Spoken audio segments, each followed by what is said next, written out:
Bismillahirrahmanirrahim. Assalamu alaikum and good evening. This is Dr. Waqauddin, Director General of Arkan Rohingya Union and the founding chairman of Burmese Rohingya Association of North America. Ladies and gentlemen and the distinguished guests, it is a great pleasure to speak at this unique event. I'm sorry that I could not be there today in Culver City on this occasion, as I have to be in ISNA annual convention in Chicago, where I have prior commitment on Rohingya and Myanmar Muslim issues.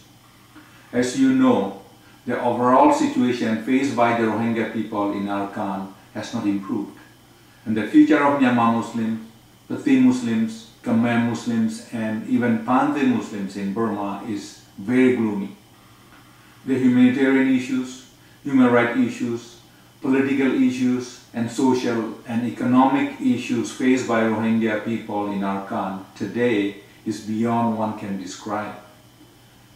Yes, large-scale violence has stopped in Arakan, but isolated incidents are recurring on a daily basis in various townships.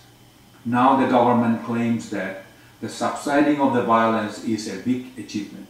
This is the type of games that they play. They do something like this as a distraction from the core issues that are the basic rights of Rohingya and Myanmar Muslims. This is really the key. They are using the violence, as a tool. When the international community asks or demands anything about the rights of Rohingya, the answer is, oh no. This will cause violence and instability in Arakan. This is the tool they are effectively using now. They are not allowing Rohingya and Khmer IDPs to their homes in Arakan. Again, their first argument is security. And here they go, so-called verification process. Verifying what? These people, Rohingya and Khmer IDPs, the citizens of Burma, have lost almost everything they had. They lost all their documents. Now, government is asking them for verification. The situation is dire in IDP camps. While they are facing severe shortages of food, water, and medicine due to government's restriction on international NGOs, there comes the tropical cyclone Kome. Absolute devastation. There are crises after crises. They are even not giving any room to talk about the core issues of basic human rights, such as travel ban, restriction on marriages, infringement upon freedom to worship, ban on higher education, and numerous other violations. The radicals in the government of Burma is totally consumed with the term Bengali. They are bluntly rejecting the legitimate ethnic name Rohingya, which is part of the history of Burma. They have been attempting time and again to erase this ethnic name through various means. They are poised to eliminate Rohingya identity and naturalize the citizen Rohingya. Not just Rohingya actually. They are branding also the Khmer Muslims as Bengali. Look what happened in Nyebung Township in their so-called pilot project. This is basically to provide a legal ground for them to marginalize the Rohingya and Khmer. The military's 1982 citizenship law was created just to exclude Rohingya from Class 1 full citizenship after their Thung Khao Show NRC, National Registration Certificate, have been confiscated, replacing them with white cards. And then those white cards were voided earlier this year to deprive them of their voting rights. Now they have rejected all Rohingya candidates from contesting in the upcoming national election. The Rohingya people reportedly have been removed from the voters list. This is the first time the Rohingya people will not be able to vote in the history of Burma. New development in other parts of the country, some of the fundamental rights of Muslims, Myanmar Muslims in central Burma are being taken away by the government of Burma.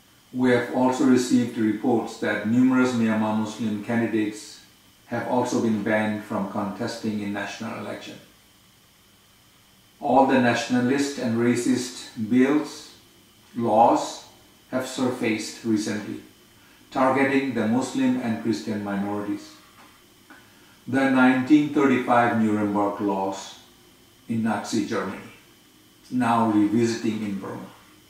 Imagine it is happening in this day and age under the very watchful eyes of the international community. Series of problems in Arakan and the newly emerging issues faced by Myanmar Muslims. What do we do about this? What can we do about this? First and foremost, we must consolidate our efforts. Myanmar Muslims,